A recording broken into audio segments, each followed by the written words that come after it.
ये उनके घोषणा पत्र में भी नजर नहीं आता है। अब तो ये स्थिति आ गई है कि कुछ राजनीतिक दल देश के लिए जरूरी इंफ्रास्ट्रक्चर के निर्माण पर आलोचना करने में गर्व करते हैं, जबकि दुनिया में ये स्वीकृत बात है कि सस्टेनेबल डेवलपमेंट के लिए क्वालिटी इंफ्रास्ट्रक्चर का निर्माण एक ऐसा रास्ता है जो अनेक आर्थिक गतिविधियों को जन्म देता है, बहुत बड़े पैमाने पर रोजगार का निर्माण करता है। जैसे स्किल्ड मैन पावर के बिना हम किसी क्षेत्र में आवश्यक परिणाम नहीं प्राप्त कर सकते, वैसे ही बेहतर आधुनिक इंफ्रास्ट्रक्चर के बिना हम चौतरफा विकास नहीं कर सकते। साथियों, राजनीतिक इच्छा शक्ति की कमी के साथ ही देश के इंफ्रास्ट्रक्चर डेवलपमेंट को सबसे ज्यादा नुकसान पहुंचाया सरकारी विभागों के बीच आपसी तालमेल की कमी ने, आपसी खींचतान ने। राज्यों में भी हमने राज्य सरकारों और स्थानीय निकायों के बीच इस विषय पर तनाव होते देखा है। इस वजह से जो प्रोजेक्ट देश की इकोनॉमिक ग्रोथ को बढ़ाने में मददगार होने चाहिए थे, वही प्रोजेक्ट देश के विकास के सामने एक दीवार बन जाते हैं। समय के साथ बरसों से लटके हुए प्रोजेक्ट अपनी प्रासंगिकता, अपनी जरूरत भी खो देते हैं। मैं जब 2014 में यहां दिल्ली एक नई जिम्मेवारी के साथ आया, तो भी ऐसे सैकड़ों प्रोजेक्ट थे जो दशकों से लटके हुए थे। लाखों करोड़ रुपए के ऐसे सैकड़ों प्रोजेक्ट्स की मैंने खुद समीक्षा की। सरकार के सारे विभागों, सारे मंत्रालयों को एक प्लेटफॉर्म पर लाकर खड़ा कर दिया, सारी रुकावटों को दूर करने का प्रयास किया। मुझे संतोष है कि अब सबका ध्यान इस ओर गया है कि आपसी तालमेल की कमी की वजह से परियोजनाओं में देरी ना हो। अब होल ऑफ गवर्नमेंट अप्रोच के साथ सरकार की सामूहिक शक्ति योजनाओं को पूरा करने में लग रही है। इसी वजह से अब दशकों से अधूरी बहुत सारी परियोजनाएं पूरी हो रही हैं। साथियों, पीएम गति शक्ति अब यह सुनिश्चित करेगी कि 21वीं सदी का भारत इंफ्रास्ट्रक्चर प्रोजेक्ट में कोऑर्डिनेशन में कमी की वजह से ना पैसे का नुकसान उठाए और ना ही समय गंवाए। पीएम गति शक्ति नेशनल मास्टर प्लान के तहत रोड से लेकर रेलवे तक, एविएशन से लेकर के एग्रीकल्चर तक विभिन्न मंत्रालयों को, विभागों को इससे जोड़ा जा रहा है। हर बड़े प्रोजेक्ट को, हर डिपार्टमेंट को सही जानकारी, सटीक जानकारी समय पर मिले, इसके लिए टेक्नोलॉजी प्लेटफॉर्म भी तैयार किया गया है। आज यहां कई राज्य के मुख्यमंत्री और राज्यों के अन्य प्रतिनिधि भी जुड़े हैं। मेरा सभी से आग्रह है कि जल्द से जल्द आपके राज्य भी पीएम गति शक्ति नेशनल मास्टर प्लान से जुड़कर अपने राज्य की योजनाओं को गति दें। इससे राज्य के लोगों का भी बहुत लाभ होगा।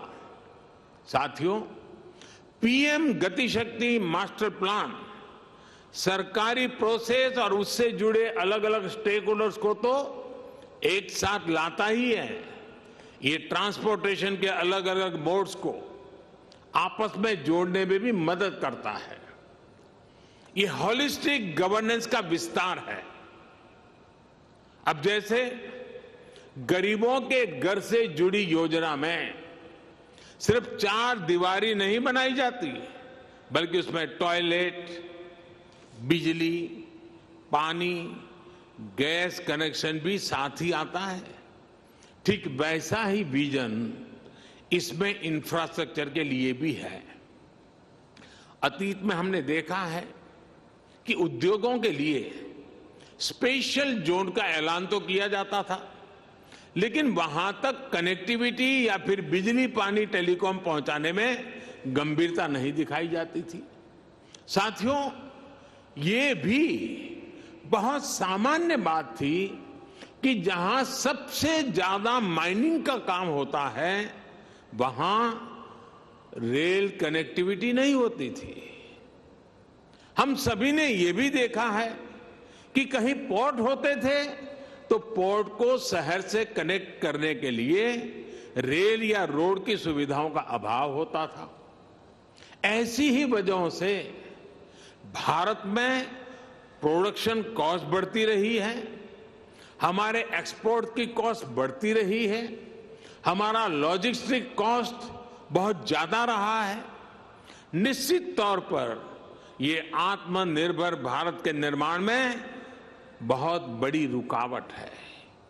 एक स्टडी है कि भारत में लॉजिस्टिक कॉस्ट जीडीपी का करीब करीब 13% है, 13% है। दुनिया के बड़े देशों में ऐसी स्थिति नहीं है।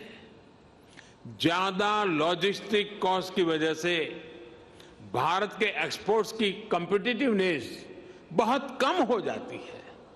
जहां प्रोडक्शन हो रहा है, वहां से पोर्ट तक पहुंचाने का जो खर्च है, उस पर ही भारत के एक्सपोर्टर्स को लाखों करोड़ रुपए खर्च करने पड़ते हैं।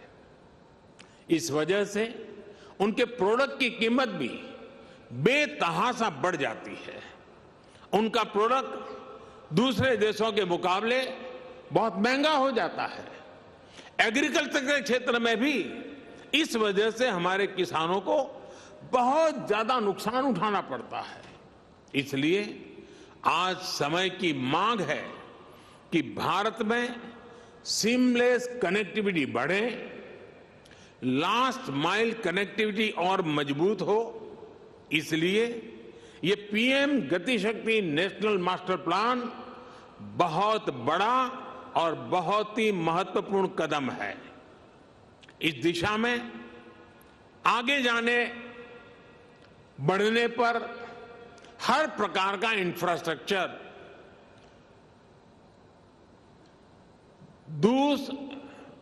दूसरे इंफ्रास्ट्रक्चर को सपोर्ट करेगा, उसका पूरक बनेगा। और मैं समझता हूं हर कारण, हर स्टेक होल्डर को भी ज्यादा उत्साह से इससे जुड़ने की प्रेरणा मिलेगी। साथियों, पीएम गति शक्ति नेशनल मास्टर प्लान देश की पॉलिसी मेकिंग से जुड़े सभी स्टेक होल्डर्स को, इन्वेस्टर्स को एक एनालिटिकल और डिसीजन मेकिंग टूल भी देगा। इससे सरकारों को प्रभावी प्लानिंग और पॉलिसी बनाने में मदद मिलेगी। सरकार का अनावश्यक खर्च बचेगा और उद्यमियों को भी किसी प्रोजेक्ट से जुड़ी जानकारी मिलती रहेगी। इससे राज्य सरकारों को भी अपनी प्राथमिकताएं तय करने में मदद मिलेगी। जब ऐसा डेटाबेस मैकेनिज्म देश में होगा, तो हर राज्य सरकार निवेशकों के लिए टाइम बाउंड कमिटमेंट दे पाएगी। इससे इन्वेस्टमेंट डेस्टिनेशन के रूप में भारत की बढ़ती साख को नई बुलंदी मिलेगी, नया आयाम मिलेगा। इससे देशवासियों को कम कीमत में बेहतरीन क्वालिटी मिलेगी, युवाओं को रोजगार के लिए नए अवसर मिलेंगे। साथियों, देश के विकास के लिए ये बहुत जरूरी है कि सरकार के इंफ्रास्ट्रक्चर से जुड़े सभी विभाग एक दूसरे के साथ बैठें, एक दूसरे की कलेक्टिव पावर का इस्तेमाल करें। बीते वर्षों में इसी अप्रोच ने भारत को अभूतपूर्व गति भी दी है। पिछले 70 वर्षों की तुलना में आज भारत पहले से कहीं ज्यादा स्पीड और स्केल पर काम कर रहा है। साथियों, भारत में पहली इंटरस्टेट नेचुरल गैस पाइपलाइन 1987 में 1987 में कमीशन हुई थी। इसके बाद साल 2014 तक यानी 27 साल में देश में 15,000 किलोमीटर नेचुरल गैस पाइपलाइन बनी। आज देश भर में 16,000 किलोमीटर से ज्यादा नई गैस पाइपलाइन पर काम चल रहा है। ये काम अगले 5-6 वर्षों में पूरे होने का लक्ष्य है।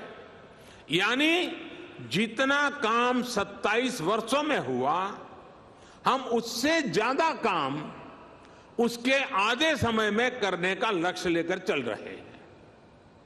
काम करने की यही रफ्तार आज भारत की पहचान बन रही है। 2014 के पहले के 5 सालों में सिर्फ